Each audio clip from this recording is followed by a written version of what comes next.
परम आराध्य पर ब्रह्म भगवान श्री कृष्ण की वांगमयी मूर्ति श्रीमद् भागवत महापुराण,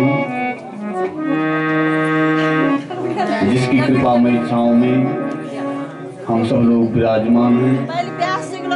अपने इष्ट कुल देवता माँ भगवती राजराजेश्वरी समस्त आवाहित देवताओं के श्री चरणों में नमन बंदन करते हुए प्रत्यक्ष अप्रत्यक्ष भगवदीय चेतनाओं को प्रणाम करते हुए, गुरु सत्ता को प्रणाम करते हुए, आचार्य पीठ पर विराजमान पूज्य आचार्य श्री गोविंद राम भट्ट जी और श्री नरेश सिंहवाल जी, श्री विनोद बिजलवान जी, श्री विजय प्रसाद सिंहवाल जी, आदित्य नौटियाल जी और अपने बीच में जो अंतरराष्ट्रीय बांसुरीकार हिमाचल प्रदेश से श्रीमान श्री हरिदत्त भारद्वाज जी और हारमोनियम पर विराजमान समस्त भूदेवों को नमन बंदन करते हुए यजमान परिवार विष्णुवती ज्ञानमाला देवी जी और रामपति देवी जी, उनके सुपुत्र श्री घनश्याम पैनुली जी, रजनी देवी, कुशलानंद, सरिता देवी, जयदेव पैनुली, मंजू देवी, महिदेव पैनुली, बबीता देवी और मुझे मामा श्रीमान श्री बैजनाथ पैनुली जी। इस परिवार में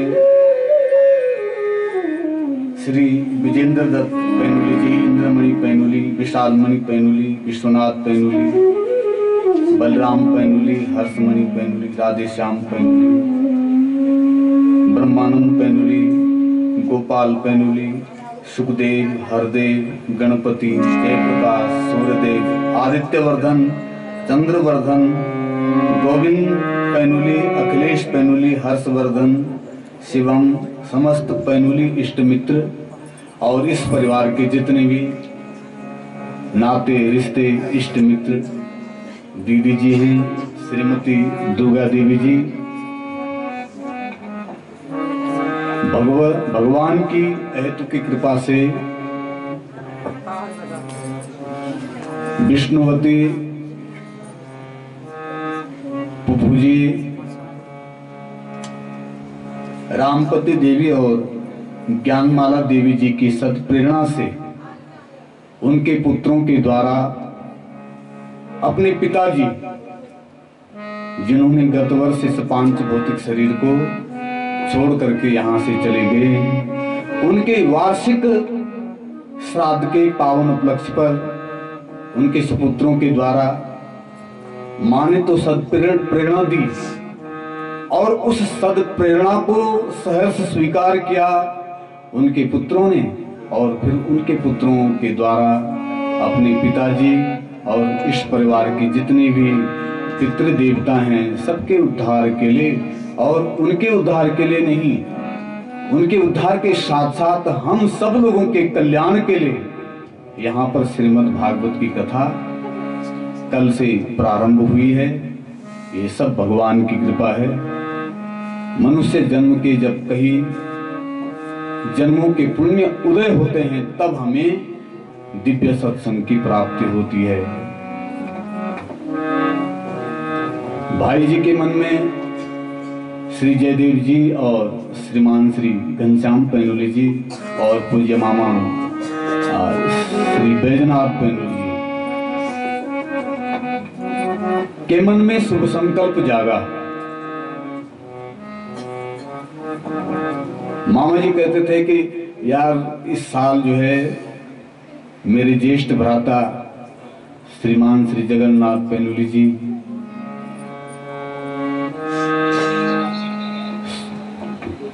इस पांच भौतिक शरीर को छोड़ करके चले गए और भगवान की कृपा से मैं भी सरकारी सेवा से सेवानिवृत्त हुआ हूं, तो मेरे मन में एक इच्छा जागृत हो रही है कि अपने कल्याण के साथ साथ अपने भाई का भी कल्याण हो, क्योंकि भाई तो भाई होता है। जो हमें भय से मुक्त करे वही भाई है। और भगवान की कृपा से मैं भी सरकारी सेवा से सेवानिवृत्त हुआ हूँ। तो मेरी ऐसी इच्छा है पंडित जी कि अगर इस साल जो है यहाँ भागवत की कथा हो जाए तो कितना अच्छा रहेगा। यूं तो इस भवन में ही, इस आंगन में ही ये कथा तीसरी बार हो रही है। 2 बार पहले भी हुई है, लेकिन मामा जी कहते थे कि यार अगर तीसरी बार भी यहाँ पर भागवत की कथा होगी तो कितना अच्छा होगा। तो मैं तो इस परिवार का कुल पुरोहित हूं, तो मैंने कहा कि मामा जी जैसे आपकी इच्छा है। और फिर ये शुभ संकल्प श्रीमान श्री महदेव पैनुली जी और भाई जी श्रीमान श्री ये घनश्याम पैनुली जी आपके मन में भी जागा। सोचा जिस पिता ने हमें इस दुनिया में जन्म दिया और न जाने हमको किन किन परिस्थितियों में हमको पाल पोस करके लाड प्यार के साथ बड़ा किया, और फिर उनके लिए जो हमारा कर्तव्य है ना, हम पुत्र हैं। गुमान नरक से जो हमको तार देता है, जो हमारी रक्षा करता है, उसे तो पुत्र कहते हैं। तो हम अपने पुत्र धर्म का क्यों ना पालन करें। तो यूं तो हमने जब हमारे पिताजी इस दुनिया से चले गए थे तब भी हमने उनके उद्धार के लिए और तो दैहिक क्रिया कर्म किया, और दैहिक क्रिया कर्म करने के पश्चात भी यदि यदा कदा कोई कमी रह गई हो तो हमारे समस्त पितरों को शांति मिले, हमारे समस्त पितरों को सद्गति मिले, और हम सब लोगों को भी सद्प्रेरणा मिले। और प्रेरणा यही है कि हम सब लोग पैनुली बंधु आपस में भाईचारा और प्रेम के साथ रहें। बस यही जीवन का सार है, और इसी सार के लिए हमारे मन में ये शुभ संकल्प जाग रहा है कि हम अपने पितरों के उद्धार के लिए श्रीमद् भागवत की कथा करते हैं। शुभ संकल्प जागा, और शुभ संकल्प को चरितार्थ करने के लिए आप लोगों ने पुरुषार्थ किया, और पुरुषार्थ किया तो आप सभी इस परिवार के जितने भी इष्ट मित्र भाई बांधव सब ने आपको सहयोग दिया। और सहयोग, क्योंकि यह कार्य अकेला तो नहीं हो पाता है, इसमें तो बस प्रत्येक व्यक्ति का सहयोग चाहिए, और आपको सहयोग भी मिल रहा है। और भगवान की कृपा से बस कल से इस दिव्य कथा का शुभारंभ हो गया है। भाग्योदयन बहुजन्म समर्जितेन सत्संगमं चवलवते पुरुषो यदा अज्ञान हेतु कृत मोह मदांधकार नाशं विदाय तदोदयते विवेकः। कई जन्मों के जब पुण्य उदय होते हैं तब हमें सत्संग की प्राप्ति होती है। जब हम सत्संग सुनते हैं तो हमारे जीवन में जो ज्ञान अज्ञान के कारण ढका हुआ है वह ज्ञान जागृत हो जाता है। हम विवेक, हमारे जीवन में विवेक होता है, और ये सब भगवान की कृपा है। तो कल हम श्रवण कर रहे थे श्रीमद् भागवत के माध्यम से कि भगवान के प्रति जो हमें प्रेम होता है उसको अनुराग कहते हैं, और संसार में जो हमको प्रेम होता है उसको राग कहते हैं। और जब यह राग और अनुराग ऊंचाई को छूता है, अनुराग तो सगुण की लीला में होता है, लेकिन जब सगुण को हम सही तरह से पहचान जाते हैं, उसकी अनुभूति हो जाती है, तदुपरांत वह और ऊंचाई को जाता है, और तब वो निर्गुण निराकार हमारी समझ में आता है। और जब निर्गुण निराकार हमारी समझ में आता है तब वैराग होता है। राग संसार के प्रति, भगवान के चरणों में अनुराग, और उस अनुराग के पश्चात जब इस दुनिया से विरति होती है तो वैराग होता है। तो भक्ति देवी वृंदावन की धरती में रो रही है, ज्ञान वैराग्य वृद्ध अवस्था में पड़े हुए हैं। नारद जी ज्ञान वैराग्य को जगाने के लिए प्रयत्न करते हैं और आज भक्ति देवी को कहते हैं, माँ यदि मैंने इस दुनिया में ज्ञान वैराग्य को नहीं जगाया है तो मेरा नाम नारद नहीं है, मैं भगवान का दास नहीं हूं। आज जब मां ने सुना, मां का हृदय गदगद हो गया है और मां का जब हृदय गदगद हुआ तो नारद जी उसी समय ज्ञान वैराग्य के सामने जाते हैं और ज्ञान वैराग्य के सामने जाकर के उनके कान के पास अपना मुख ले जा करके और कहते हैं, रे वैराग्यम प्रबुद्धताम ज्ञानम प्रबुद्धताम, जागो जागो ज्ञान वैराग्य।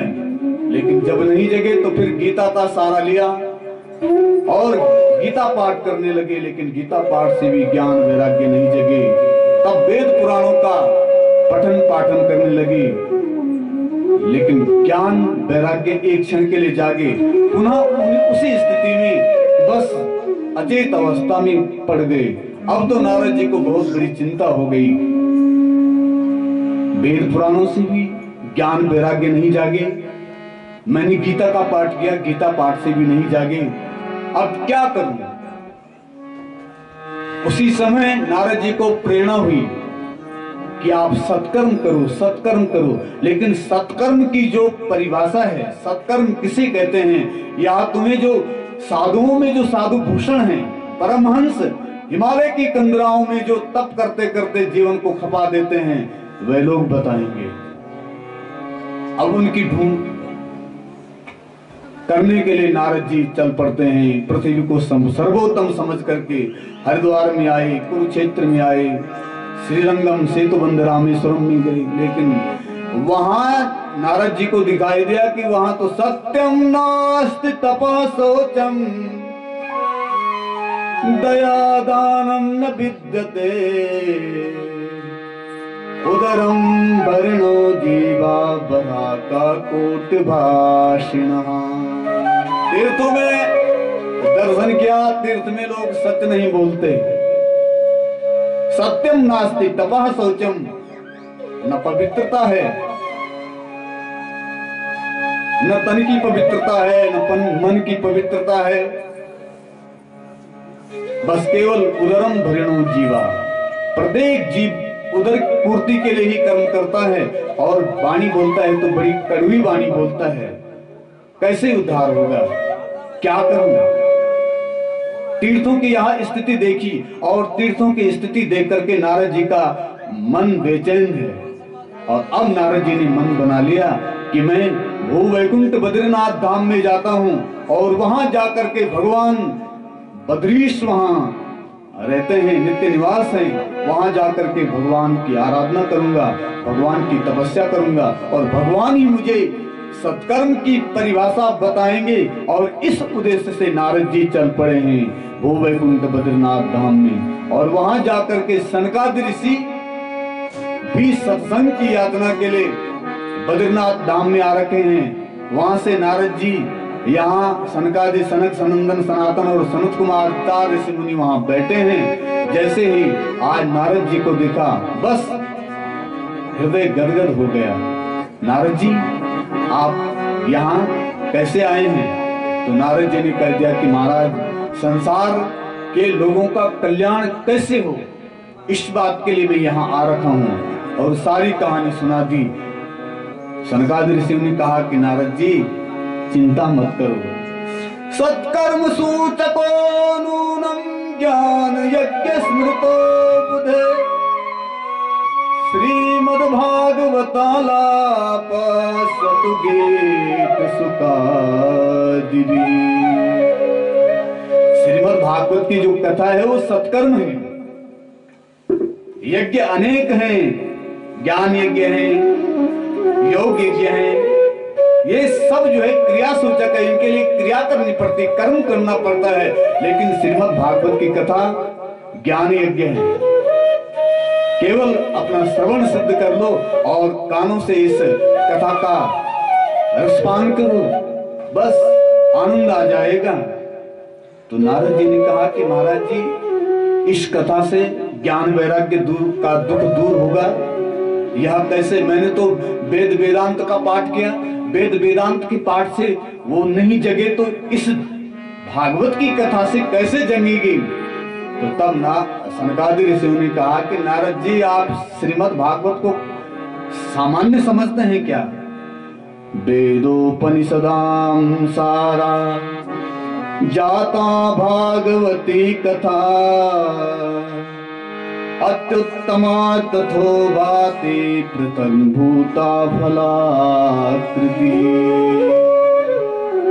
वेद उपनिषद ये वृक्ष हैं, इतिहास पुराण ये सब वृक्ष हैं, और श्रीमद् भागवत इस वृक्ष का फल है। तो वृक्ष को चखने से आनंद आता है कि फल को खाने से आनंद आता है? नारद जी ने कहा कि महाराज, फल को खाने से आनंद आता है। बोला, यदि हम आम का फल लेना चाहते हैं और आम का जो फल है वो आम के पेड़ में ही समाहित है, और हम आम के पेड़ का एक टुकड़ा निकालें और उसको मुंह में रखें, तो क्या हमें आम के फल का स्वाद आएगा? नहीं। जब वो पेड़ का जो रस है वह सारा इकट्ठा होकर के फल के रूप में प्रकट होता है और हम उस फल को खाते हैं, तब आनंद आता है। तो नारद जी, ये सब वेद, इतिहास, पुराण, ये सब जो है वृक्ष हैं, और श्रीमद् भागवत इस वृक्ष का एक फल है। इस फल को खाने से बस आनंद की अनुभूति होगी, आनंद की रसानुभूति होगी, बस कल्याण होगा। तो नारद जी ने कहा कि महाराज, मेरा तो बहुत बड़ा भाग्य है, आप सरीखे संत मुझे मिले हैं। आज अपने भाग्य की सराहना करने लगे नारद जी। भाग्योदयन बहुजन्म समर्जितेन, सत्संगमं च लभते पुरुषो यदा। अज्ञान हेतु कृत मोह मदान्धकार, नाशं विदाय हि तदोदयते विवेकः। जब कई जन्मों के पुण्य उदय होते हैं तब हमें सत्संग मिलता है। जब सत्संग मिलता है तो तब हमारे अंदर विवेक जागृत होता है, और जब विवेक जागृत होता है बस तब तो आनंद ही आनंद होता है। बिनु सत्संग विवेक न होए, राम कृपा बिनु सुलभ न सोई। विवेक न होए, राम कृपा बिनु सुलभ न सोए। बिनु सत्संग विवेक न होए, बिनु सत्संग विवेक न होए, राम कृपा बिनु सुलभ न सोए। राम कृपा बिनु सुलभ न सोए। राम कृपा बिनु सुलभ न सोए। राम कृपा बिनु सुलभ न सोए। लेकिन सत्संग उस व्यक्ति को मिलता है, सत्संग उनके जीवन में मिलता है जिन पर भगवान की कृपा होती है। और भगवान की कृपा किन लोगों पे होती है? जिसका मन पवित्र होता है। निर्मल मन जन सो मोहि पावा, मोहि कपट छल छिद्र न भावा। जिसका मन साफ है उसी के जीवन में तो भगवान की कृपा होती है। और वैसे भी अब भगवान तो उसी के हृदय में जाएंगे ना जिसका हृदय साफ होगा। और सामान्यता आप लोग भी तो व्यावहारिक दृष्टि से देखते हैं, जो कमरा साफ सुथरा होता है उसमें रहने का मन होता है। और जिस कमरे में दुनिया भर का कचरा होगा, क्या आप लोग उस कमरे में रहना पसंद करोगे? तो ये हृदय रूपी जो हमारा कमरा है ना, जब तक ये साफ नहीं होगा तब तक भगवान यहाँ कैसे टिकेंगे? जिसका मन पवित्र होगा, जिसका मन निर्मल होगा, जिसका अंतःकरण शुद्ध होगा, उसी के जीवन में तो भगवान की कृपा होगी। और जिसके जीवन में भगवान की कृपा होगी, बस उसी को तो सत्संग मिलेगा। नारद जी ने कहा कि महाराज सुनाओ ना। लेकिन उस समय जो बद्रीनाथ की स्थिति थी, वहां पर कथा करवाना, कथा सत्संग होना इतना सरल नहीं था। आज तो मोटर गाड़ी के माध्यम से वहां सब कुछ सत्संग चलता है, लेकिन उस समय इतनी बर्फ होती थी, इतनी बर्फ होती थी। और फिर ये जो गाड़ी घोड़े का चक्कर है ये भी नहीं था, साधनों की कमी थी। और उस समय तो जो भी यात्रा करने जाता था सब लोग उसको प्रणाम करते थे, और इस हेतु से कि अब ये वापस आता है कि नहीं आता है। और जब बद्रीनाथ के दर्शन करके यात्री लोग घर पहुंच जाते थे तो सारे गांव के उन यात्रियों के चरण धूलि को अपने सिर में लगाते थे। इतना कठिन था बद्रीनाथ जाना, लेकिन आज तो सुलभ है। तो नारद जी को सनकादिक ऋषियों ने कहा कि ऐसा है, ये सत्संग है, ये भगवान की कथा है, और भगवान की कथा तभी अच्छी लगेगी जब बहुत लोग इसका लाभ पाएंगे। ऐसा करते हैं जो मैदानी भाग का और इन पहाड़ों का जो मध्यस्थ है हरिद्वार है, और हरिद्वार में जाकर के इस कथा का आयोजन करते हैं। सुनु नारद वक्ष्यामो विनम्राय विवेकिने, गंगा द्वार समीपे तो तटम आनंद नामकम्। चलते हैं बोला गंगा जी के आनंद तट पर हरिद्वार में, और हरिद्वार की तरफ बढ़ने लगे। जहां जहां जो जो ऋषि मिलते थे उन ऋषियों को निमंत्रण देते थे, हरिद्वार में सत्संग होने जा रहा है, आप लोग भी आइए। और सब लोगों को निमंत्रण दे करके नारद जी सनकादिक ऋषि हरिद्वार में पहुंचते हैं, और हरिद्वार में सुंदर पांडाल बनाया गया, और सुंदर पांडाल बना करके चार चार व्यासपीठ तैयार हैं। सनंदन, सनातन और सनत कुमार चार वक्ता हैं, और नारद जी मुख्य श्रोता के रूप में हैं। सब लोग आए। निर्गुरु वशिष्ठश्च वनश्च गौतमो, मेधात तिर्देव बलदेव रातो, रामस्तथा कादिसुतश्च साकलो, मृकण्डपुत्र त्रिजपिप्पला। भृगु वशिष्ठ च्यवन गौतम, देवल ऋषि, मृकंड पुत्र मार्कंडी, सब ऋषि मुनि अपने परिवार के साथ, अपने शिष्यों के साथ हरिद्वार में पहुंचे हैं। और हरिद्वार में पहुंच करके बस वहां कथा श्रवण के लिए बैठ जाते हैं। और व्यास आसन पर सनक, सनंदन, सनातन और सनत कुमार भागवत की महिमा का गान करने लगे। सदा सेव्या सदा सेव्या श्रीमद्भागवती कथा, यस्या श्रवण मात्रेण हरिश्चित्तं समाश्रये। बोला सदैव इस कथा का पान करो। हमारी जो भी कक्षा हो दुनिया में, हम चाहे विषय हों, हम चाहे साधक हों, और हम चाहे सिद्ध हो गए हों, क्योंकि तीन प्रकार के लोग हैं ना दुनिया में। एक विषय लोग हैं, विषय हम सब लोग जो सांसारिक हैं विषय के रूप में आते हैं। एक साधक लोग हैं जो साधना के पथ पर चल रहे हैं, और एक सिद्ध हैं। तो हमारी जो भी कक्षा हो संसार में, सबके लिए श्रीमद् भागवत की कथा उत्तम है। सदा से व्यास श्रीमद् भागवती कथा। जो विषय हैं और विषय के रूप में हम सब संसारी, क्योंकि हम स्वाद के चक्कर में इस दुनिया में भटकते रहते हैं। हम स्वाद वालों के लिए यह कथा औषधि का काम करती है, क्योंकि जो स्वाद के चक्कर में पड़ता है फिर उसके जीवन में रोग पनपता है, और रोग जब लोग लग जाता है तो रोगी व्यक्ति को औषधि दी जाती है ताकि उसका रोग मिट जाए।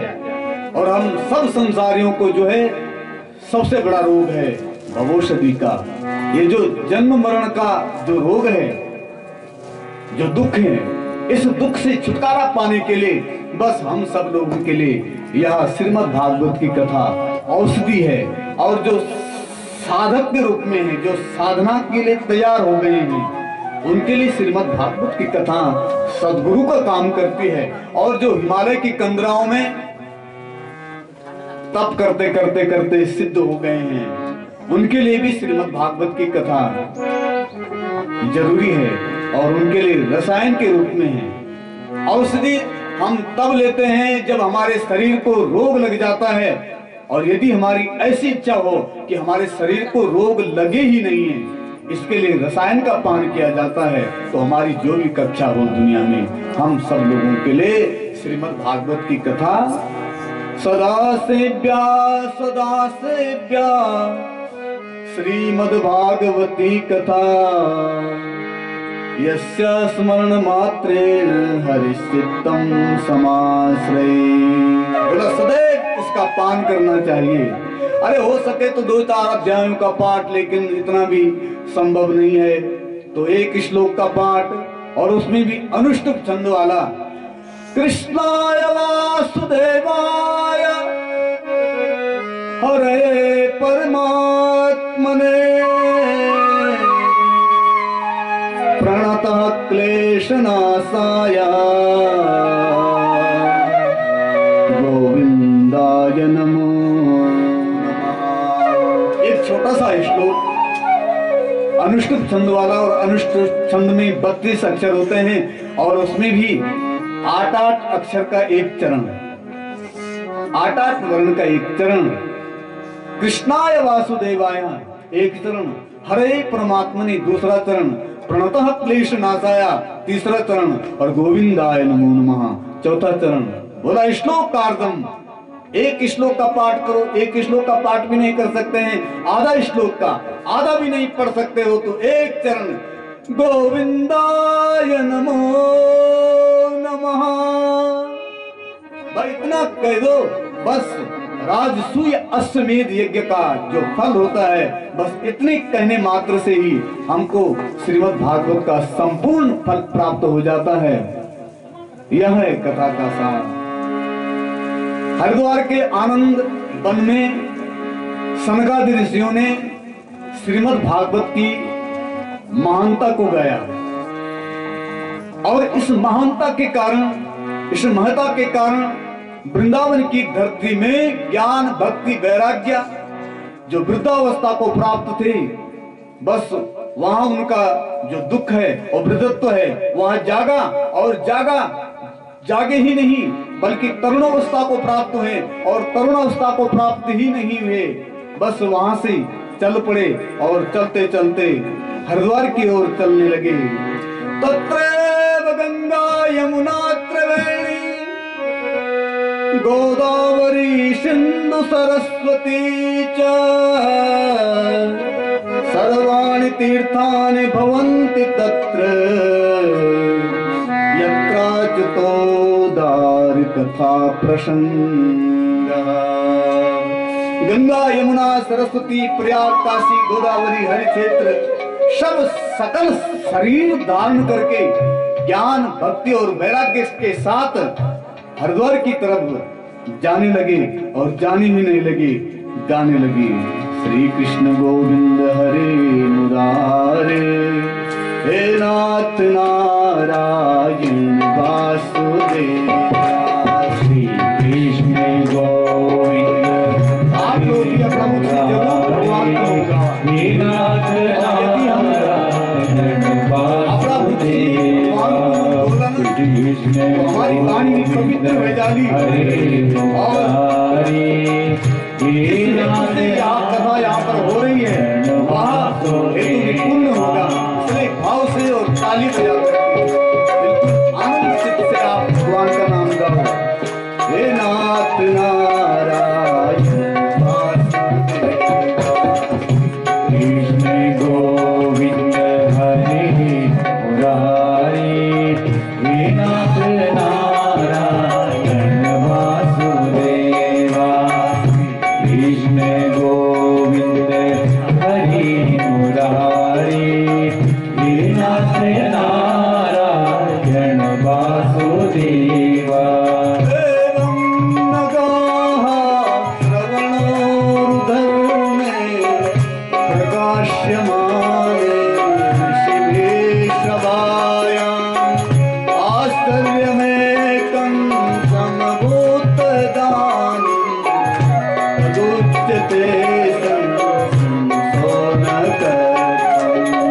कृष्ण गोविंद हरे मुरारी, हे नाथ नारायण वासुदेवा। भागवत की कथा गंगा जी के तट पर चल रही है।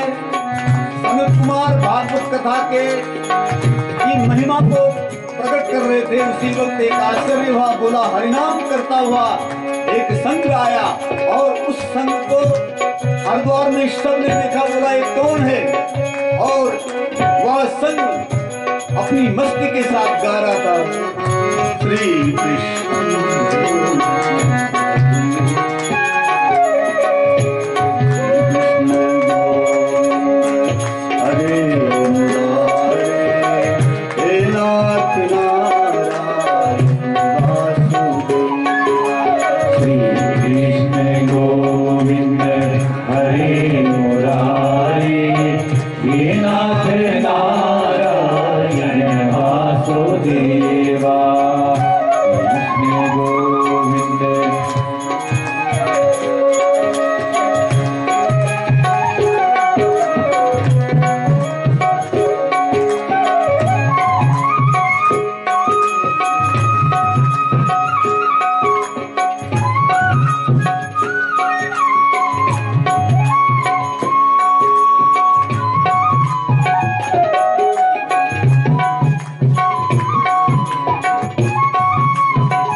के कारण आज पुनः तरुण अवस्था में आई और तरुण अवस्था में आकर के हरिद्वार में आकर के लोगों ने देखा, बोला कौन है?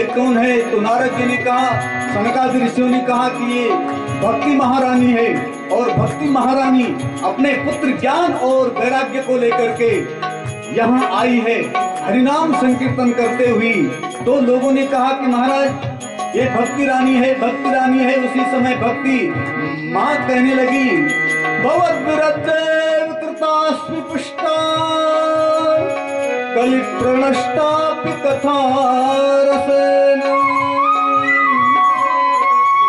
त्वाहं तु तिष्ठाम्य अधुना ब्रुवन्तु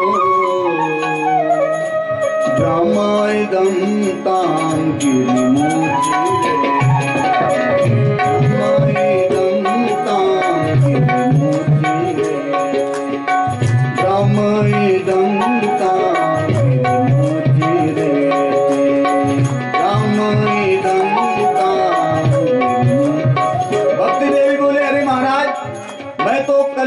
प्रनष्ट हो गई थी, लेकिन आपकी कथा ने मुझे पुनः पुष्ट कर दिया है। बताओ ना महाराज, मैं कहाँ रहूं? मुझे रहने के लिए कोई उचित स्थान तो बताओ। और उसी समय सनकादि ऋषियों ने कहा, भक्तेषु गोविंद स्वरूप कत्रिं प्रेमैक दत्रिं भवरोगहन्त्रिं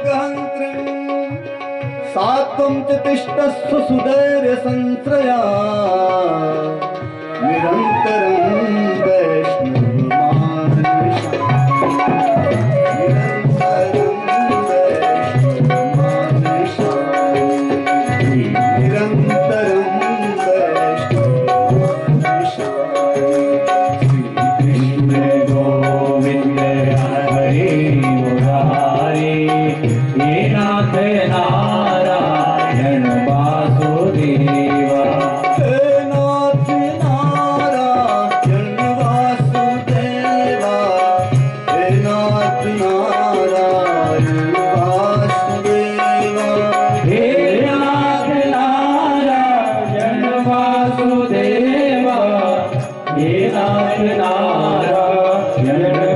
वासुदेवा हे नाथ नारायण वासुदेवा, हे नाथ नारायण वासुदेवा, हे नाथ नारायण वासुदेवा, हे नाथ नारायण वासुदेवा।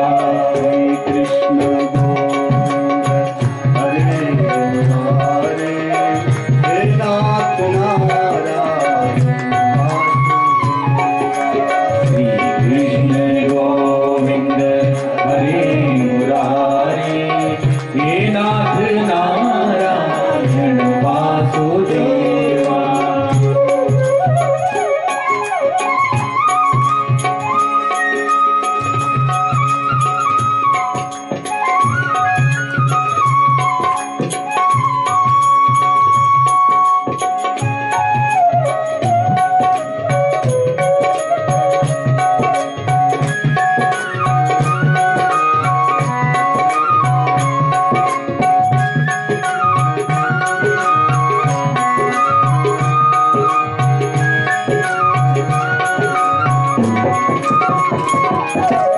हे नाथ नारायण वासुदेवा, हे नाथ नारायण वासुदेवा, हे नाथ नारायण वासुदेवा, हे नाथ नारायण वासुदेवा। हे नाथ नारायण वासुदेवा, हे नाथ नारायण वासुदेवा, हे नाथ नारायण वासुदेवा, हे नाथ नारायण वासुदेवा।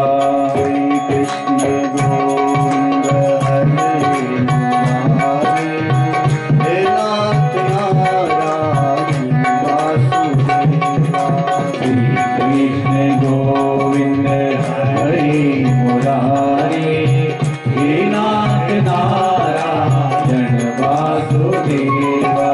हे नाथ नारायण वासुदेवा, हे नाथ नारायण वासुदेवा। सकल भुवन मध्ये निर्धनास्ते धन्या, निवसति हृदयेषां श्रीहरिर्भक्तिरेकः। हरिरपि निजलोकं सर्वतातो विहाय, प्रविशति हृदि तेषां भक्तिसूत्रोपनद्वार। भक्त और भगवान को एक करने वाली माँ भक्ति वैष्णवों के हृदय में विराजमान हो गई। अथा वैष्णव चित्तेषु दृष्ट्वा भक्तिम् अलौकिकीम्, निजलोकं परित्यज्य भगवान भक्तवत्सलः। और जब हमारे जीवन में भक्ति विराजमान हो जाती है तो भगवान भी निज लोकम परित्यज्य, अपने लोक को छोड़ करके अपने भक्तों के हृदय में तुरंत विराजमान हो जाते हैं। और वैसे भी एक बार नारद जी ने भगवान को पूछ दिया था कि भगवान आप कहाँ रहते हैं, तो भगवान ने यही तो कहा, ना हम बसामि वैकुंठे योगी नाम हृदय न च मद्भक्ता यत्र गायन्ति तत्र तिष्ठामि। नारद, नारद जी मैं वहां रहता हूं जहां मेरे भक्त मुझे प्रेम से गाते हैं, मेरे भक्त मुझे आनंद के साथ गाते हैं, वहीं तो मैं रहता हूं। और आज हरिद्वार के आनंद वन में जब सनकादिक ऋषि भागवत की महानता को गा रहे थे, मां भक्ति अपने पुत्रों के साथ वहां पर विराजमान हो गई और भक्ति सबके हृदय में प्रविष्ट हो गई और भगवान भी वहां पर विराजमान हो गए। बोले नारायण भगवान। सदा सेव्या श्रीमद् भागवती कथा, यस्या श्रवण मात्रेण हरिश्चित्तम समाश्रये। इसलिए सदैव श्रीमद् भागवत की कथा का गान करो, पान करो। श्रवणम कीर्तनम विष्णु स्मरणम पाद सेवनम। भगवान की कथा सुनना, भगवान की कथा गाना, ये भी भक्ति है। और भगवान उसी समय सबको दर्शन दे करके अंतर ध्यान हो गए। नारद जी ने सनकादिक ऋषियों को कहा कि महाराज, इस कथा से केवल ज्ञान वैराग्य जवान होते हैं क्या, और भी कुछ होता है? के विशुद्ध्यन्ति बदन्तु मह्यम् सप्ताह यज्ञेन कथामयेन कृपालुभिर्लोकहितं विचार्य प्रकाशिता कोऽपि नवीन मार्गः। अरे महाराज, और भी कोई विशुद्ध हुआ है इस कथा से क्या? तो तब सनकादिक ऋषियों ने नारद जी को कहा कि इस संसार में चाहे कितना भी बड़ा पापी क्यों न हो, यदि वहां एकाग्र चित्त से सप्ताह श्रवण की विधि श्रवण करता है तो उसका भी कल्याण हो जाता है।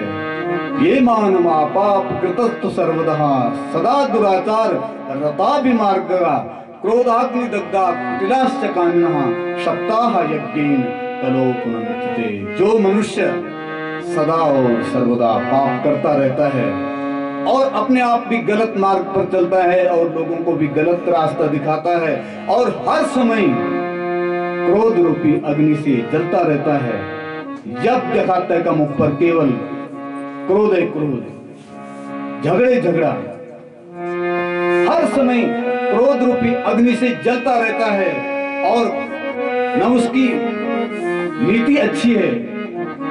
कुटिलश्च कामिनः, अगर सप्ताह यज्ञेन कलोपुनन्तिते, एक बार अगर शुद्ध अंतःकरण के साथ अगर वहां श्रीमद् भागवत जी का आश्रय प्राप्त करके सप्ताह श्रवण की विधि से इस कथा का पान करता है तो वह भी पवित्र हो जाता है। पंचो कृपा पाशल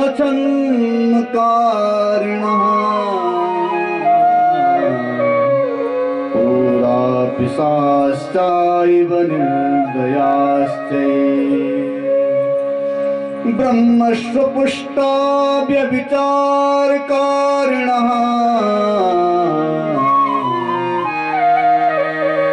सप्ताह यज्ञेन कलोपुनन्तिते। 5 प्रकार के उग्र पाप हैं, महाभयानक पाप हैं। एक ब्रह्म हत्या करना, एक गाय की हत्या करना, मदिरा पान करना, सोने की चोरी करना और गुरु पत्नी के साथ व्यभिचार करना।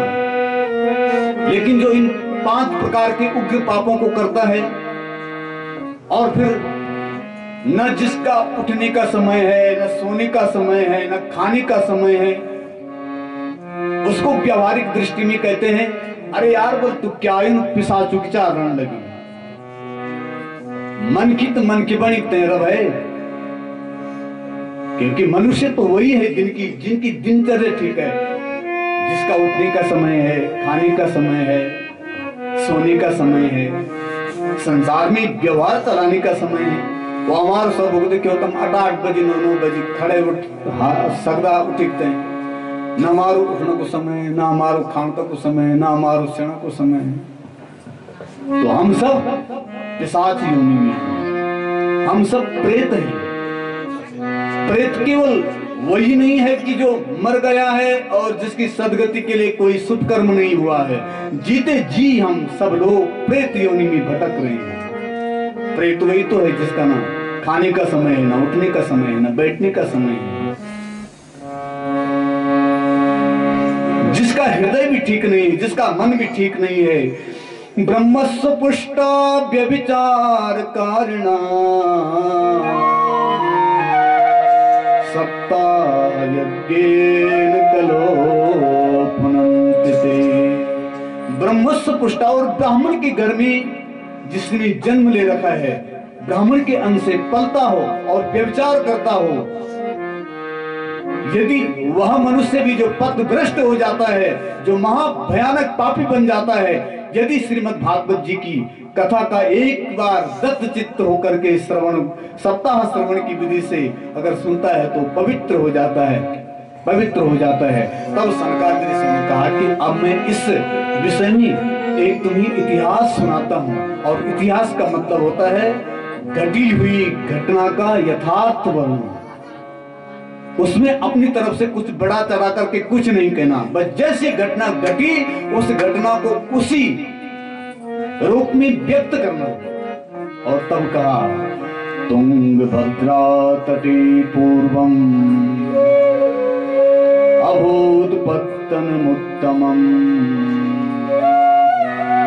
यत्र वर्णाश्वधर्मेण सत्य सत्कर्म तत्परः। तुंगभद्रा नदी के तट पर एक उत्तम नाम का नगर है और उस नगर में आत्मदेव जी महाराज हैं। और आत्मदेव जी का जो प्रभाव है वह प्रभाव ऐसा है जैसा दूसरा सूर्य होता है, इतने तेजस्वी हैं। और उस नगर में 4 प्रकार के वर्ण के लोग रहते हैं, ब्राह्मण भी हैं, क्षत्रिय भी हैं, वैश्य भी हैं, शूद्र भी हैं, लेकिन सब अपने अपने धर्म का पालन करते हैं, सब अपने अपने धर्म का पालन करते हैं। आत्मदेव पुरे तस्मिन् सर्ववेद विशारदः श्रोत स्मार्ते सुनिष्ठानिष्णातो द्वितीया इव भास्करः। आत्मदेव जी बहुत ज्ञानी हैं, लेकिन उनकी जो पत्नी है, पत्नी का नाम है धुंधली। वास्तव में हमें ये जो मानव जीवन मिला है ना, तुंगभद्रा तटे पूर्वम, तुंग मने ऊंचा, भद्र मने कल्याणकारक है। ये मानव जीवन ऐसा जीवन है जिस जीवन को प्राप्त करके हम स्वयं अपना कल्याण कर सकते हैं। और इसी शरीर में 4 प्रकार के वर्ण भी हैं। ब्राह्मणों से मुखम आसीत बाहुराजन्य, पेट बढ़िया है, इस चरण शूद्र हैं, ब्राह्मण मस्तक हैं और भुजा क्षत्रिय हैं। और इस शरीर रूपी उत्तम नगर में सब अपने अपने धर्म का पालन कर रहे हैं। लेकिन ये जो धुंधली है ना, धुंधली केवल अपनी बातों पर अड़ी रहती है। जब कभी समाज में चर्चा होती है तो चर्चा करते करते बस अपनी बात को सबसे सिद्ध करती है और बोलती बड़ा झूठ है। आत्मदेव जी महाराज ब्राह्मण वृत्ति करते हैं और ब्राह्मण वृत्ति करते करते एक दिन वृद्धावस्था को प्राप्त हुए। और वृद्धावस्था जब आई तो देखा कि मेरे घर में न कोई संतान है न कोई पुत्री है। तो आज आए अपने बीच में गणेश शास्त्री जी विराजमान हो गए हैं। और आपने इस समय जो है भगवान नागराज के मंदिर में रोहतक में भगवान की कृपा से कथा गाई थी और बहुत अच्छी कथा आप करते हैं, आपका स्वागत है। तो आत्मदेव जी महाराज को लगा कि मेरे घर में संतान है। विद्वान तो थे, इसलिए कर्मकांड और पूजा पाठ की विधि को अपनाया और इतना पूजा पाठ किया कि अपनी कमाई का जो आधा हिस्सा था वो धर्म के मार्ग में लगा दिया। लेकिन न पुत्री हुई न पुत्र हुआ। अब चिंता हुई, मन में विचार करते हैं मेरे घर के आंगन में एक वृक्ष है, लेकिन उस वृक्ष ने फल देना बंद कर दिया है। मेरे घर में एक गाय बंधी हुई, गणेश आगे ये नहीं जा भेड़।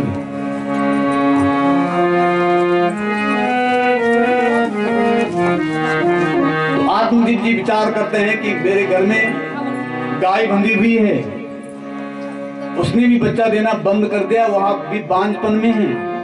घर के आंगन में जो वृक्ष है उस वृक्ष ने फल देना बंद कर दिया है। और मैंने इतना सत्कर्म कर दिया है, लेकिन इतना सत्कर्म करने के बावजूद भी मेरे घर में न पुत्र हुआ न पुत्री हुई। मैं कितना अभागा व्यक्ति हूँ। और उसी समय निश्चय किया कि क्या करना है इस जीवन का। घनघोर जंगल में जाते हैं, वहां आत्महत्या करने के लिए मजबूर हो जाते हैं। वहीं एक तालाब है और तालाब के किनारे एक महात्मा जी हैं। महात्मा जी की दृष्टि पड़ी आत्मदेव जी पर और आत्मदेव जी को कहा कि महाराज जी आप कौन हैं? तो आत्मदेव जी ने कहा कि मैं आत्मदेव हूँ। बोले यहाँ क्या कर रहे हो? बोला मैं आत्महत्या करना चाहता हूँ। बोला क्यों करना चाहते हैं? तो आत्मदेव ने कहा कि महाराज मेरे घर में एक वृक्ष है, उस वृक्ष ने फल देना बंद कर दिया है। मेरे घर के आंगन में एक गाय बंधी हुई है, वह गाय भी बांझपन में है और मैंने तो पुत्र प्राप्ति के लिए न जाने क्या क्या अनुष्ठान किए, लेकिन कुछ फल नहीं हुआ। क्या करना मैंने इस जीवन का? दिग्जीवितम प्रजाहीनम दिग्रहम च प्रजाम बिना दिग्धनम च न पत्यस्य दिक्कुलम संततिम बिना। धिक्कार है उस घर के लिए जिस घर में संतान नहीं है। धिक्कार है उस कुल के लिए जिस कुल में संतान नहीं है। और धिक्कार है उस ग्रस्त के लिए जिस ग्रस्त में संतान नहीं है।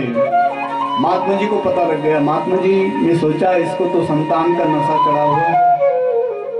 समझाने लगे आत्मदेव जी को, आत्मदेव जी अरे आप तो आत्मदेव हैं। आत्मदेव जो अपनी आत्मा को देवत्व दिला दे, जो अपनी आत्मा को देव सिद्ध कर दे, वही तो आत्मदेव हैं। ऐसा है महाराज, संतान संसार ये भाग्य से मिलता है। हानि लाभ जीवन मरण यश अपयश विधिहार। कितना हमें इस संसार में श्रेय मिलना है, कितना अपमान होना है, कब हमारी मृत्यु होनी है, कब हमारा जन्म होना है, कितना हमें इस संसार में लाभ होना है और कितनी हमें इस संसार में हानि होनी है, ये तो विधि हाथ है। संसार का सुख विधि के हाथ में है। आप विवेक का सहारा लो और विवेक का सहारा लेकर के बस इस संसार में बस अपने जीवन को सफल बनाओ। लेकिन जब आत्मदेव नहीं माना तो आत्मदेव ने हट पकड़ ली कि नहीं मुझे तो संतान चाहिए।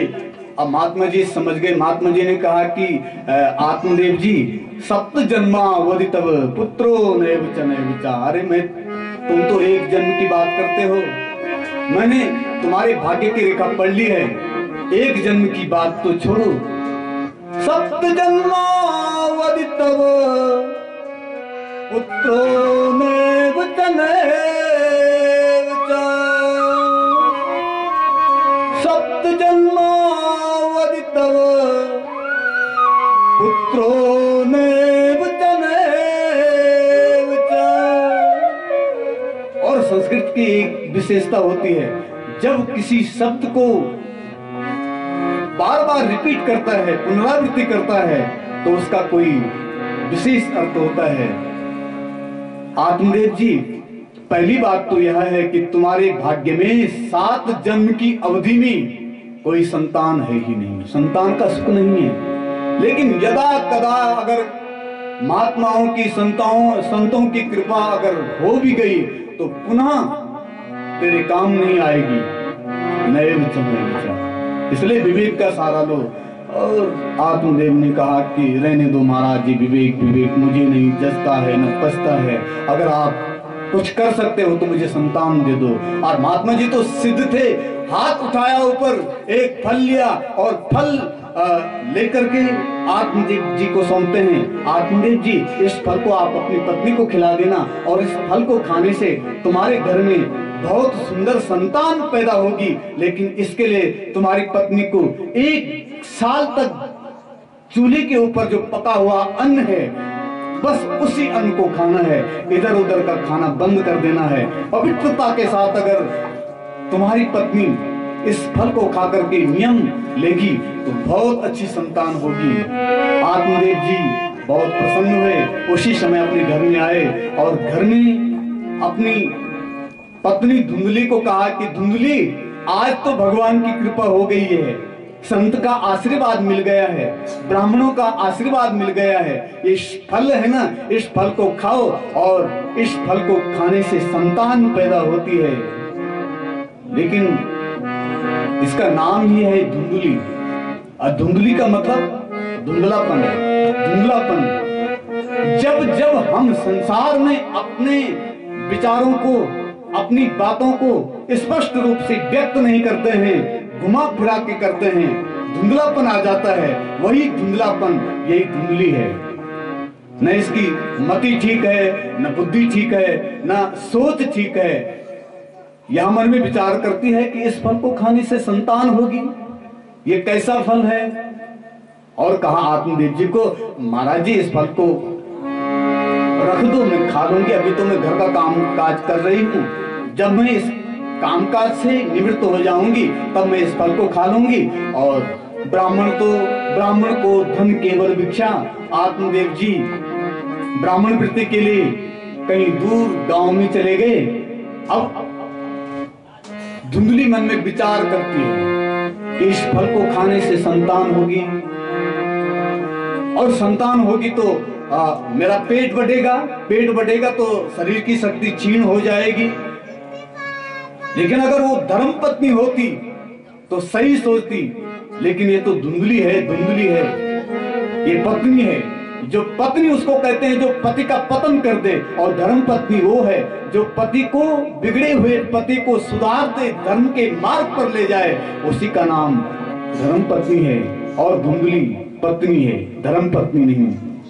मन में विचार करती है कि इस गांव में अगर आग लग गई, इस गांव में अगर चोर आ गए तो लोग भाग जाएंगे, उनके प्राणों की रक्षा होगी, और मैं यहाँ जल करके भस्म हो जाऊंगी।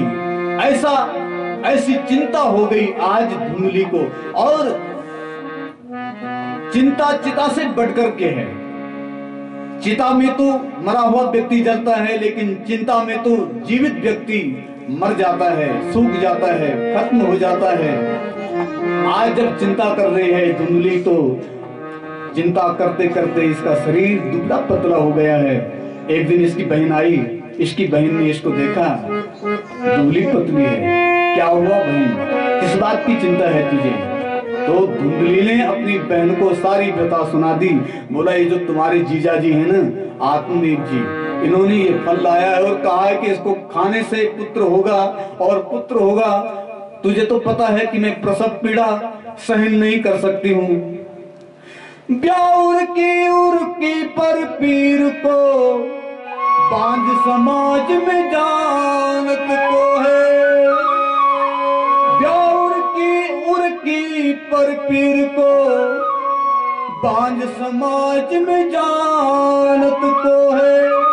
अरे जिस स्त्री का बच्चा हुआ है, उस स्त्री की प्रसव पीड़ा को कोई जो बांझपन में है वो कैसे जान सकती है। और आज तो धुंधली कह रही है कि मैं प्रसव पीड़ा को सहन नहीं कर सकती हूँ, मुझे ये अच्छा नहीं लगता है, बहन तू कुछ कर। लेकिन धुंधली की बहन गरीब तो थी धन से, लेकिन घर में बहुत बच्चे हैं, 5-10 बच्चे हैं, खाने के लिए कुछ नहीं है। धुंधली की बहन ने कहा धुंधली से, बहन तू चिंता क्यों करती है, अब की बार जो मेरा पुत्र होगा ना, मैं इसे तुम्हें दे दूंगी, और इसके बदले में तुम्हारे पास तो धन की कोई कमी है नहीं है, और उस के बदले में आप मुझे धन दे देना, तुम्हारा काम भी हो जाएगा, मेरा काम भी हो जाएगा। रही बात इस फल की, अरे इसका परीक्षण भी कर लेते हैं। सामने गाय बंधी हुई थी और गाय को खिला दिया। और अब धुंधली जो है पहले महीने में एक कपड़ा बांधती है, दूसरे महीने में दूसरा कपड़ा, तीसरे महीने में तीसरे कपड़ा। आत्मदेव जी की खुशी का कोई ठिकाना नहीं है। और ठीक वह समय आया जब धुंधली की बहन ने अपने गर्भ को जन्म दिया। रात के समय में उसने अपने उस पुत्र को धुंधली को सौंपा। धुंधली ने उसके बदले में बहुत सारा धन दे दिया और चिल्ला उठी, पुत्र हो गया, पुत्र हो गया, पुत्र हो गया। आत्मदेव जी जजमानी करने कहीं दूर गांव जा रखे थे।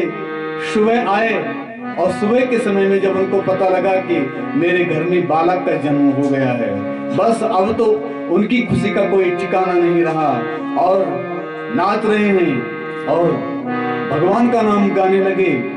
इसके ठीक 3 महीने बाद गाय ने भी एक सुंदर मनुष्य जैसा बच्चा प्रकट कर दिया, लेकिन उसके जो कान थे वो गाय के समान थे और सारा शरीर मनुष्य का था, क्योंकि महात्मा जी का ये वचन था कि इस फल को खाने से मनुष्य पैदा होगा। ज्योतिषी लोग घर में आए, जन्म पत्री बनाई। अब धुंधली की गोद में जो बालक है उसका जन्माक्षर धू शब्द से निकला और माता के नाम पर विचार करते हुए इसको नाम दे दिया ब्राह्मणों ने, धुंधकारी। अब देखा गाय ने जिस पुत्र को जन्म दिया था, शरीर तो मनुष्य जैसा है लेकिन कान गाय जैसा है, इसलिए इसके कानों पर विचार करते हुए और इसको नाम दे दिया गोकर्ण। बोले गोकर्ण जी महाराज की जय, गोकर्ण जी महाराज की जय। अब आत्मदेव जी उनका संस्कार करते हैं, यज्ञोपवीत संस्कार किया और यज्ञोपवीत संस्कार के बाद उन्हें गुरुकुल में भेज देते हैं। गोकर्ण जी महाराज का मन पढ़ाई लिखाई में बहुत अच्छा लगा, लेकिन ये जो धुंधली का पुत्र धुंधकारी है, नाम ही इसका नाम धुंधकारी है, जो धुंधकार मचाता रहता है, पढ़ने लिखने में इसका मन लगता नहीं है।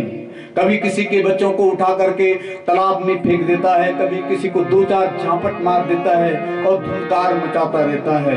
और इसके कारण कियत कालेन तो जातो तरुणो तनया भुवो, गोकर्ण पंडितो ज्ञानी धुंधकारी महाखल। गोकर्ण जी महाराज बहुत बड़े ज्ञानी हो गए, लेकिन अपने कर्मों के कारण, क्योंकि बचपन में जिसने विद्या अध्ययन में मन नहीं लगाया, क्योंकि बचपन तो विद्या अध्ययन का है, और जिसने विद्या अध्ययन में मन नहीं लगाया जीवन भर उसे पछताना पड़ता है। जो पढ़ लिख करके विद्वान हो जाता है, जो पढ़ लिख करके ज्ञानी हो जाता है, जो पढ़ता लिखता है, वह जीवन में जीवन की ऊंचाइयों को छूता है। लेकिन जिसने कभी पढ़ा लिखा नहीं, माँ बाप ने पूरा सहयोग दिया, अच्छा विद्यालय भी दिया, लेकिन फिर भी जिसने वह समय गंवाया, बस जीवन भर पछताना पड़ता है। इसलिए सब जितने भी बच्चे हैं, सब लोगों को अच्छा पढ़ना लिखना चाहिए, क्योंकि ये पढ़ने लिखने का समय है। आज आप देखते होंगे हमारे देश में जो बड़े बड़े शीर्ष पदों पर विराजमान हैं, जो IAS बनते हैं, PCS निकालते हैं और उससे भी ऊंचे ऊंचे पदों पर प्रतिष्ठित होते हैं, कभी उनके जीवन में देखा आपने? कहीं ना कहीं उन्होंने पढ़ा लिखा है, उन्होंने पढ़ने में खूब समय दिया है और पढ़ने लिखने में उन्होंने बचपन के समय का सदुपयोग किया है, जिसके फलस्वरूप वो लोग ऊंचे ऊंचे पदों पर जाते हैं। तो जिसने बचपन गंवाया, बस जीवन भर गंवाना पड़ता है। आज धुंधकारी भी अपने बचपन को गंवा देता है खेल कूद में, धुंधकार करने में। और गोकर्ण जी महाराज तो ज्ञानी हो गए और अपने ज्ञान के प्रभाव से बस आनंद में हैं, लेकिन धुंधकारी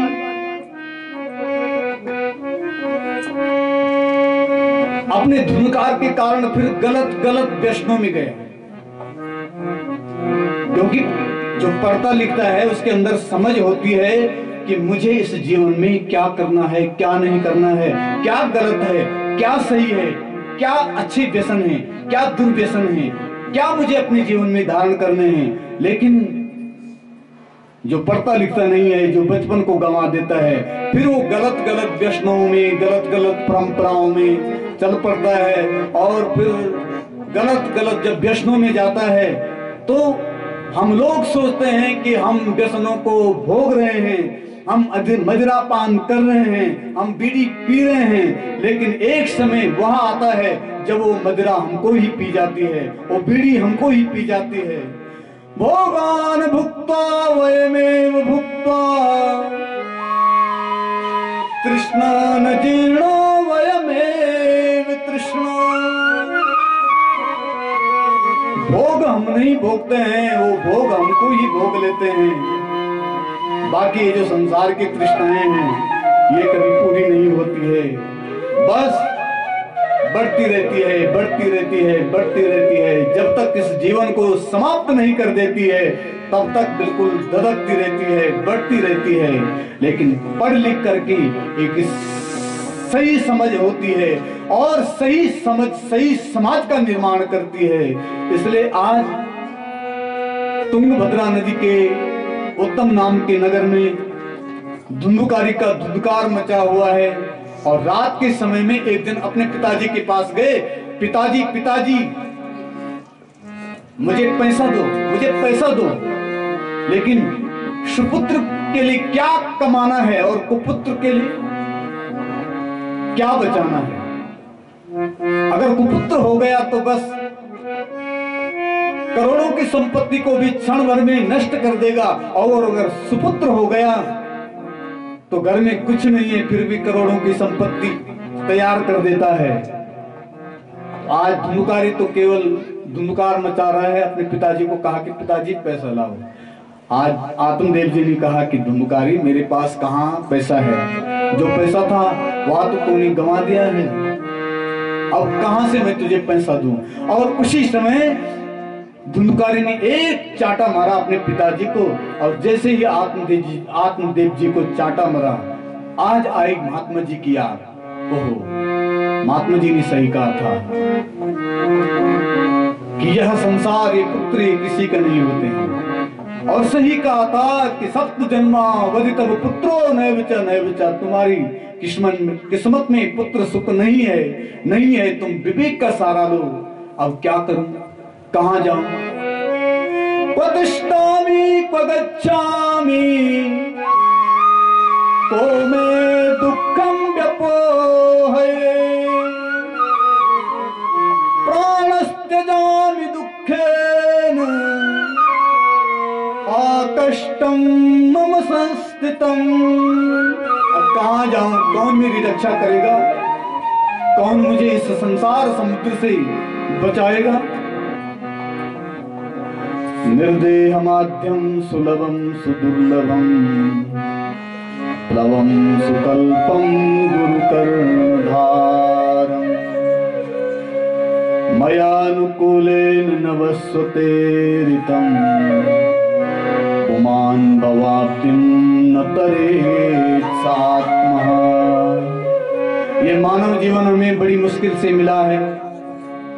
ये मानव जीवन, ये मनुष्य शरीर नौका है, संसार समुद्र है। संसार समुद्र को पार करने के लिए ये मानव जीवन नौका है, लेकिन इसके लिए पथ बताने वाला, इस संसार को समुद्र पार करने के लिए गुरु की भी आवश्यकता होती है। लेकिन जो हम सत्संग रूपी ज्ञान को अपने कानों से श्रवण करते हैं, यही हमारे जीवन में सद्गुरु का काम करती है। लेकिन ऐसा सुअवसर प्राप्त करके मयानुकूलेन नवस्वतेरितं, भगवान की कथा चल रही हो, सुंदर वातावरण बन रखा हो, और फिर ऐसा सुंदर वातावरण, ऐसा माहौल को जो छोड़ देते हैं, बस पुमान् भवाब्धिं न तरेत् स आत्मा। इस संसार समुद्र को पार करने की इच्छा नहीं करते हैं, वही तो आत्महत्यारे माने जाते हैं।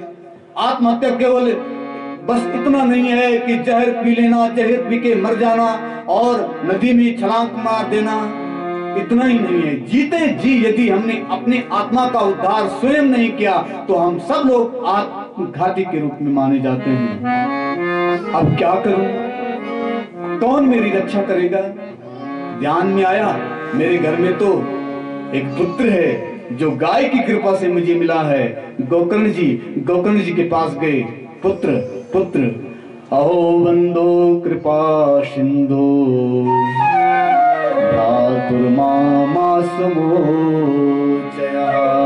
हे पुत्र मेरी रक्षा करो, मेरी रक्षा करो। आज गोकर्ण जी को मौका मिल गया और गोकर्ण जी ने आज आत्मदेव जी को ज्ञान का उपदेश दिया और कहा पिताजी पिताजी ये जो हमारा बाहर का शरीर है ना, इस शरीर को, इस चमड़े को अगर थोड़ा निकाल दें तो इसके अंदर पता क्या है? खून है, हड्डी है, मांस है। इसमें जो हमारी मति है ना पिताजी, इस मति को छोड़ दो, छोड़ दो। देहेस्तिमान सुरुदिरे अभिमतिं त्यजत्वं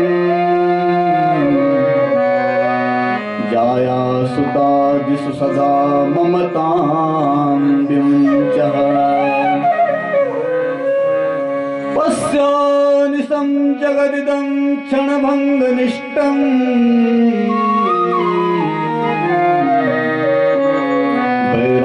वैराग्यरागरसिको भवभक्तिनिष्ठः। पिताजी इस शरीर की रचना खून, हड्डी और मांस से होती है। पिताजी इस संसार में कोई किसी का नहीं है। जाया सुता दिस सदा ममताम विमुंचा।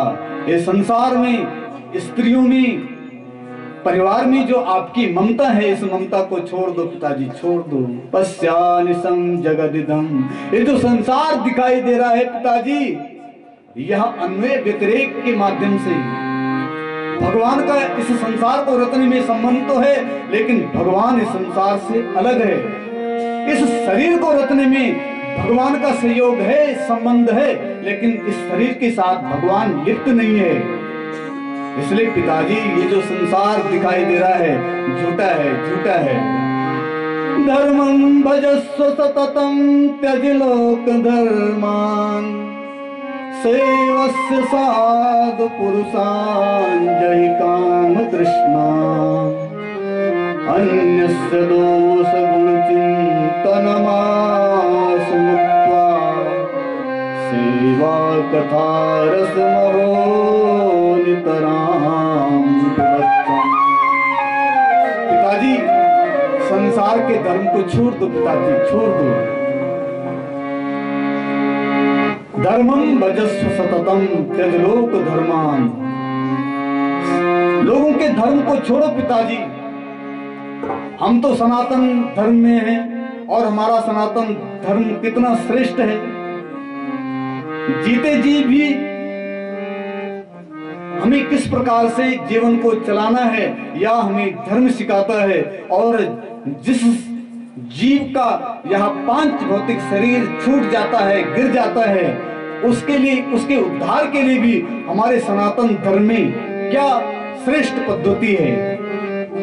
इसलिए पिताजी अपने धर्म का पालन करो, अपने धर्म का पालन करो।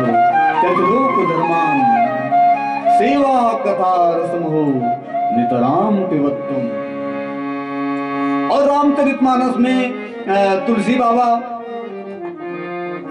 पार्वती को शंकर जी सुनाते हैं।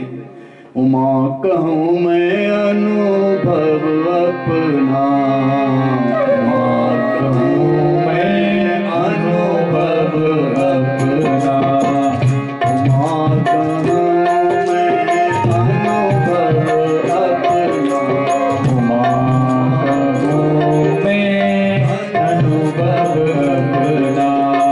सत हरि भजन जगत सब सपना, सत हरि भजन जगत सब सपना, सत हरि भजन जगत सब सपना, सत हरि भजन जगत सब सपना।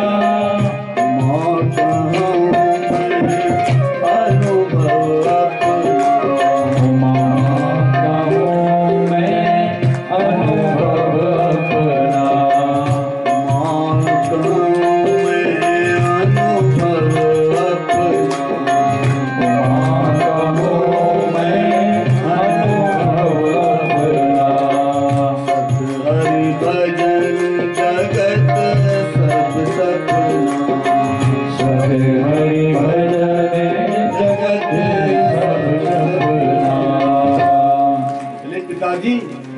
धर्म का पालन करो। और आत्मदेव जी उसी समय अपने घरबार का त्याग करके घनघोर जंगल में जाते हैं और वहां श्रीमद् भागवत जी के 10वें स्कंद का पाठ करते करते भगवान के चरणों में विलीन हो गए। बोले नंदन नंदन भगवान की जय, नंदन भगवान की जय। उसके बाद एक दिन धुंधकारी रात के समय में अपनी माँ के पास आए और माँ को कहते हैं कि माँ पिताजी ने जो आपके पास धन दे रखा है उसे आपने कहाँ छुपा रखा है, दो माँ उस धन को। और माँ ने कहा कि अरे पुत्र तू कैसी बात करता है, मेरे पास कहाँ से धन होगा। और आज धुंधकारी ने अपनी माँ को भी एक थप्पड़ मार दिया और जब माँ को थप्पड़ पड़ी तो आज माँ की चेतना लौट गई और माँ मन में विचार करती है कि पति तो स्त्री का आधा अंग होता है और मैंने उस अपने आधे अंग को भी खत्म कर दिया है। ऐसी नालायक संतान न होती तो अच्छा था, क्या करूं, कैसे इस जीवन को चलाऊंगी। और रात के समय में एक कुएं में जाकर के छलांग मार दिया और उसी में अपने प्राणों को खत्म कर दिया। अब तो घर में गोकर्ण जी महाराज हैं। गोकर्ण जी महाराज भी विचार करते हैं ये धुंधकारी दुष्ट है, इसकी दुष्टता का गुण मेरे अंदर भी आएगी और मेरा जीवन भी बिगड़ जाएगा। इसलिए तीर्थ यात्रा का बहाना करके वहां से चलने लगे। और जब जा रहे थे तो धुंधकारी ने पीछे से कहा कि भैया वापिस बताना। गोकर्ण जी ने सुना। गोकर्ण जी मन ही मन में विचार करते हैं, अरे धुंधकारी भैया जब तू नहीं रहेगा तभी यहाँ आऊंगा, जब तक तू जीवित है तब तक मैं इस नगरी का दर्शन नहीं करूंगा। और तीर्थ यात्रा करते करते गया में गए। यहाँ अब तो स्वतंत्र तो था ही धुंधकारी, लेकिन स्वच्छंद हो गया। स्वतंत्र और स्वच्छंद में फर्क है। स्वतंत्र अपने कार्य करने के लिए सब स्वतंत्र हैं, लेकिन फिर अपने मन को गलत कार्यों में जोड़ना इस स्वच्छंद है। और अब तो धुंधकारी स्वतंत्र बन गया है। और धुंधकारी मदिरा पान तो करता ही है, शराब का पान करता है, मदिरा पान करता है, लेकिन उसके बाद उन्होंने वेश्याओं का संग किया और 5-5 वेश्याओं को घर में लाया। लेकिन उनके लिए धन की भी तो आवश्यकता होती है। एक बार उन्होंने कहा कि धन नहीं है तो धन कमाने के लिए जा। और धुंधकारी पढ़ा लिखा तो है नहीं, इसके अंदर कोई गुण तो नहीं है।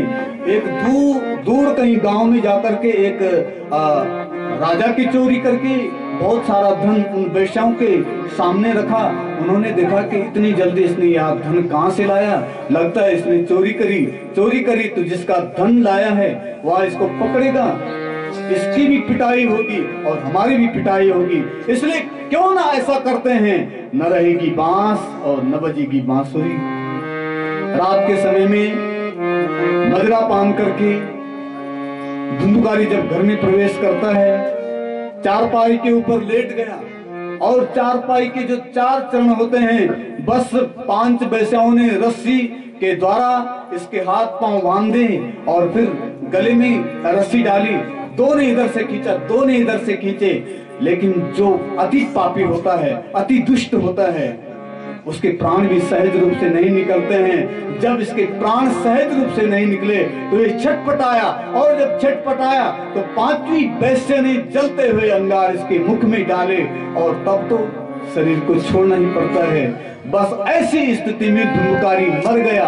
और ऐसी स्थिति में जो अपने प्राणों को त्यागता है वो क्या बनता है, देवता बनेगा या भूत बनेगा? अरे भूत तो बनेगा, और भूत ही प्रेत होता है।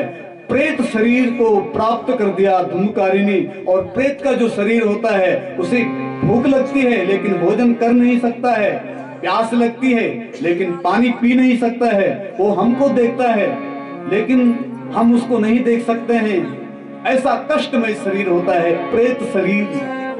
लेकिन हमारे सनातन धर्म में जब आदमी मर जाता है तो मरने से लेकर के और सपिंडन से पहले प्रत्येक जीव प्रेत योनि में होता है, लेकिन जब उसके क्रियाकर्म उसके पुत्रों के द्वारा संपादित होते हैं और जैसे ही सपिंडन होता है उसका प्रेत शरीर छूट करके और वह पितृ पंक्ति में प्रवेश कर देता है। यहाँ तो धुंधुकारी का ना कोई औरतदायी क्रिया हुई, न कोई क्रियाकर्म हुआ, प्रेत योनि में भटक रहा है, प्रेत योनि में भटक रहा है। गोकर्ण जी महाराज को गया में पता लगा कि मेरा भाई धुंधुकारी मर गया है, इसलिए अपने भाई के उद्धार के लिए आज गया में एक श्राद्ध दिया और श्राद्ध दे करके फिर अपने गांव की तरफ मुड़ा। शाम का समय था, उत्तम नाम के नगर में प्रवेश किया। अपना वह घर, अपना वह मुल्क हर व्यक्ति को प्रिय लगता है। अपनी संस्कृति, अपना देश, अपना घर, अपना गांव हर व्यक्ति को ही प्रिय लगता है, हर व्यक्ति को प्रिय लगता है। और गोकर्ण जी महाराज अपने घर में आकर के आनंद के साथ गाने लगा, प्यारो मेरो मुल्क मेरो पहाड़, प्यारो मेरो मुल्क मेरो पहाड़, मेरो मुल्क मेरो पहाड़, प्यारो मेरो मुल्क मेरो पहाड़, प्यारो मेरो मुल्क मेरो पहाड़, प्यारो मेरो मुल्क मेरो पहाड़, मेरो मुल्क मेरो पहाड़, प्यारो मेरो मुल्क मेरो पहाड़। स्वर्ग की सीढ़ी, स्वर्ग की सीढ़ी आप लोग भी ताली बजाओ।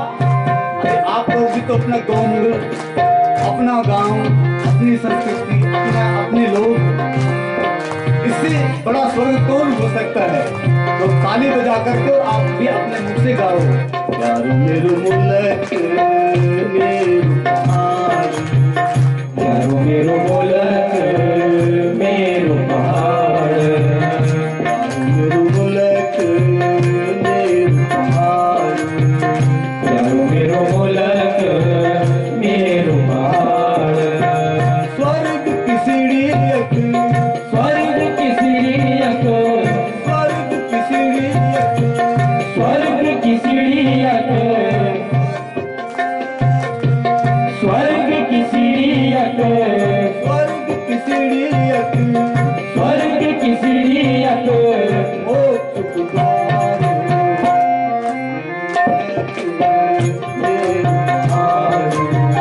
प्यारे मेरे मुल्क मेरो पहाड़, मेरो पहाड़।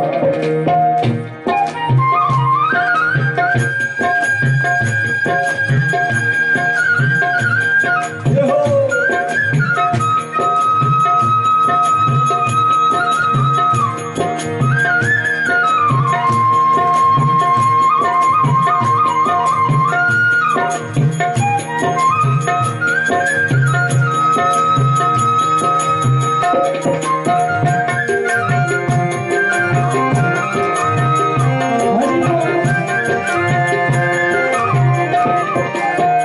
मेरा गढ़वाल की महिमा विशाल, मेरा गढ़वाल की महिमा विशाल, मेरा गढ़वाल की महिमा विशाल, मेरा गढ़वाल की महिमा विशाल। चार धाम यात्रा होली हर साल, चार धाम यात्रा होली हर साल, चार धाम यात्रा होली हर साल, चार धाम यात्रा होली हर साल। गंगा यमुना एक, गंगा यमुना एक, गंगा यमुना एक, गंगा यमुना एक,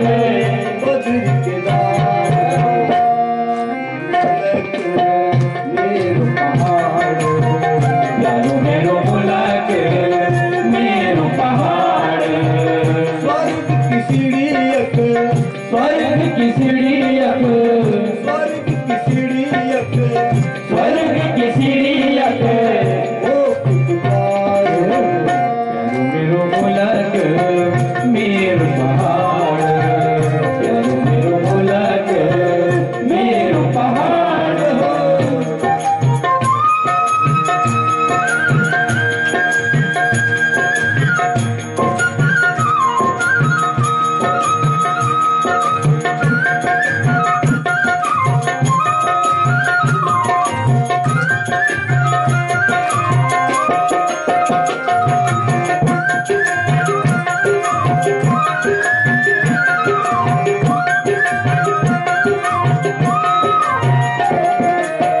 सेमनाग राजा यख सुरकंड को डाणो, सेमनाग राजा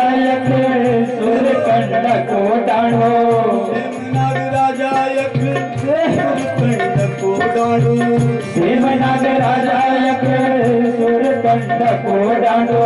रोजावी भूमि यख वांडो हेरा फांडो, रोजावी भूमि यख वांडो हेरा फांडो, रोजावी भूमि यख वांडो हेरा फांडो, रोजावी भूमि यख वांडो हेरा फांडो।